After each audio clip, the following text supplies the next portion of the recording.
بسم اللہ الرحمن الرحیم۔ ابھی جو روایتیں پڑھی جا رہی تھیں اس میں ایک مضمون کئی حدیث میں آیا کہ جانتے بوجھتے اگر کوئی شخص کسی ظالم کا ساتھ دیتا ہے، جو ناحق ہے اس کا ساتھ دیتا ہے، تو اس کا وبال بیان کیا گیا ہے۔ اس کے مختلف اسباب ہوتے ہیں جس کو عصبیت کہتے ہیں، کبھی خاندان کی بنیاد پر، کبھی برادری کی بنیاد پر، کبھی وطن کی بنیاد پر۔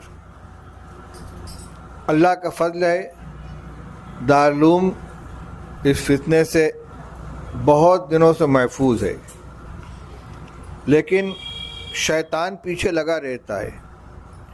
ہماری طالب علمی کے زمانے میں ایک مرتبہ بہار اور یو پی کے طلبہ میں ٹھن گئی تھی،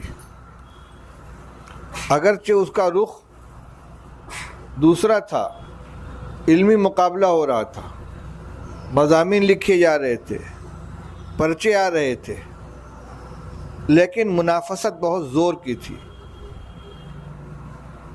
لیکن حکیم الاسلام حضرت مولانا قاری محمد طیب صاحب رحمۃ اللہ علیہ نے بڑی حکمت کے ساتھ اس کو گزار دیا اور سب کو ملا دیا۔ مگر کبھی کبھی ہوتا ہے، اور چھوٹے مدرسوں میں زیادہ ہوتا ہے۔ کیا ہوتا ہے؟ یو پی کے ایک لڑکے نے ایک بہاری کو مار دیا ہے، اب یو پی والے سب ایک ساتھ ہو گئے، بہاری سب ایک ساتھ ہو گئے۔ یعنی ایک فرد نے ایک فرد کو نہیں مارا ہے، دونوں ساتھی ہیں، ایک ساتھ کھاتے پیتے ٹہلتے ہیں، پڑھتے ہیں، جب تک کوئی بات نہیں تھی، لیکن اختلاف ہو گیا اور ہاتھ چل گیا تو فوراً اس میں ایک یو پی کا ہو گیا، ایک بہار کا ہو گیا۔ یہ جاہلیت ہے۔ حدیث میں واقعہ بیان کیا گیا ہے کہ ایک صحابی جن کی مزاج کے اندر مزاح تھا، مذاق کرنے والے، دوسرے ساتھی کے ساتھ انہوں نے کچھ مذاق کیا اور ان کو غصہ آ گیا، انہوں نے ایک تماچا مار دیا۔ جب انہوں نے تماچا مارا، انہوں نے آواز لگا دی، کچھ ان کے حمایتی آ گئے، انہوں نے کچھ آواز لگائی، ان کے حمایتی آ گئے، یا للانصار یا للمہاجرین، چلو انصاریو، چلو مہاجرین۔ رسول اللہ صلی اللہ علیہ وسلم کو اطلاع، فوراً تشریف لائے، ما بال دعوی الجاہلیہ، یہ کیا جاہلیت کی باتیں کر رہے ہو؟ میں تمہارے درمیان موجود ہوں۔ آپ ہجرت کر کے آئے تو انصار اور مہاجرین کو ایسا سیر و شکر کر دیا کہ ایک انصاری اور ایک مہاجر کو بھائی بنا دیا، اور ایسا بھائی بنا دیا کہ سگے بھائی سے زیادہ مقام اس کو مل گیا۔ حضرت عبد الرحمن ابن عوف رضی اللہ تعالیٰ عنہ مہاجرین میں سے ہیں، حضرت سعد ابن ربیع انصاری ہیں۔ حضور صلی اللہ علیہ وسلم نے حضرت عبد الرحمن ابن عوف کو سعد ابن ربیع انصاری کا بھائی بنا دیا، مواخات کا رشتہ قائم کرا دیا، یہ ان کو اپنے گھر لے گئے، اس لیے کہ مہاجرین گھر بار دل سب کچھ چھوڑ کر آئے تھے۔ تو سعد ابن ربیع نے ان سے کہا، بھائی، اہل مدینہ جانتے ہیں کہ میں مدینہ والوں میں سب سے زیادہ باغات کا مالک ہوں، میری جتنی جائیداد ہے، جتنے باغات ہیں، ان سب میں آدھا تمہارا آدھا میرا، اور میری 2 بیویاں ہیں، تم ان میں سے جس کے بارے میں کہو میں اس کو طلاق دے دوں، اور عدت گزار کر تم اس سے نکاح کر لو، اس کی عدت گزرے تم نکاح کر لو۔ یہ ان کی طرف سے پیشکش تھی، ایثار تھا۔ ادھر سے یہ استغنا نے فرمایا، بارک اللہ فی اہلک و مالک، اللہ تمہارے اہل میں بھی برکت عطا فرمائے، تمہارے مال میں بھی برکت عطا فرمائے، مجھے تو مدینے کے بازار کا راستہ بتا دو، میں مکہ میں بھی تجارت کیا کرتا تھا، یہاں بھی تجارت کر لوں گا۔ چنانچہ بازار گئے، کچھ خریدا، کچھ بیچا۔ چند روز کے بعد حضور صلی اللہ علیہ وسلم خدمت میں حاضر ہوئے تو ان کے کپڑے پہ کچھ پیلا پیلا دھبا تھا، جو رنگ عورتیں استعمال کرتی ہیں اس کا رنگ کا دھبا تھا۔ فرمایا، مہیم عبد الرحمن، یہ کیا ہے؟ فرمایا انی تزوج، حضرت نے نکاح کیا ہے۔ فرمایا کس سے نکاح کیا ہے؟ کہ ایک انصاری خاتون سے۔ فرمایا ما سکتا، اس کو تم نے مہر کیا دیا ہے؟ قال نواتا من ذهب، 5 درہم کے ہم وزن سونا دیا ہے۔ اولم ولو بشات، ولیمہ کرو چاہے ایک بکری کیوں نہ ہو۔ تاجر تھے، اللہ نے ہنر دیا تھا، چند روز میں خوشحالی آ گئی۔ میں یہ بتلا رہا ہوں کہ ان حضرات کے درمیان جو کوئی تعلق نہیں، ایک مکے کے رہنے والا ایک مدینہ کے رہنے والا، دونوں کی معاشرت الگ، مزاج الگ، اور بہت کچھ فرق تھا، لیکن اسلام کے رشتے میں پرو جانے کے بعد بالکل ایک جان دو قالب ہو گئے تھے۔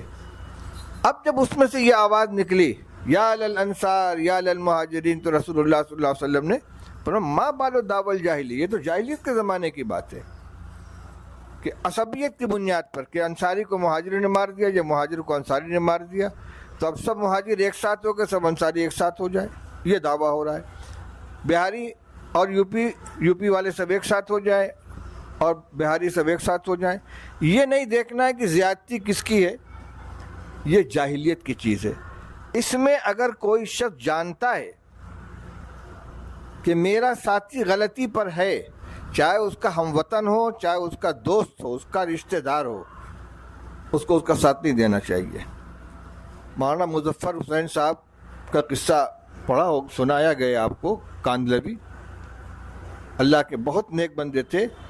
کاندھلا میں ایک زمین کے بارے میں ہندوؤں اور مسلمانوں میں مقدمہ چلا۔ ہندو کہتے تھے کہ ہماری زمین ہے، مسلمان کہتے تھے ہماری زمین ہے، وہ کہتے تھے ہم یہاں مسجد بنائیں گے، وہ کہتے تھے ہم مندر بنائیں گے۔ انگریز کا زمانہ تھا، مقدمہ گیا انگریز کی عدالت میں۔ ہندوؤں نے کہا کہ یہ مولوی صاحب جو کہہ دیں گے ہم اس کو مان لیں گے، یعنی مولانا مظفر حسین صاحب۔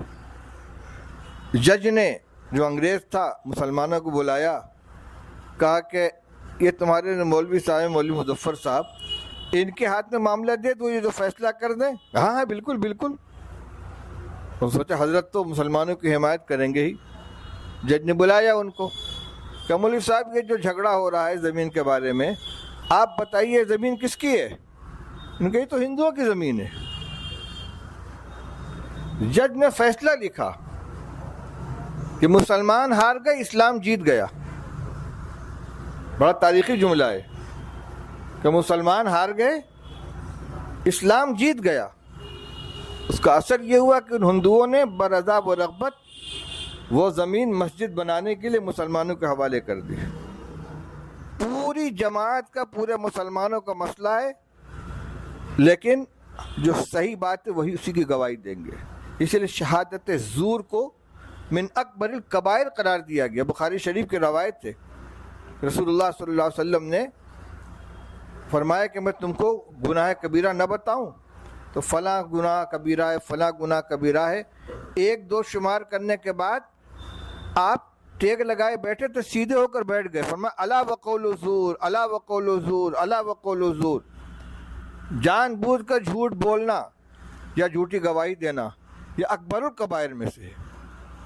ہمارے ساتھ اس طرح کے معاملات آتے ہیں، یہ ہدایات ہم سب کے لیے ہیں کہ ہم دانستہ طور پر کسی غلط کی حمایت نہ کریں، اپنی عاقبت تباہ نہ کریں۔ ابھی روایت پڑھی، اس کو قیامت کے دن بدترین لوگوں میں وہ شخص ہوگا جو دوسرے کی دنیا بنانے کے لیے اپنی آخرت کو تباہ کرے۔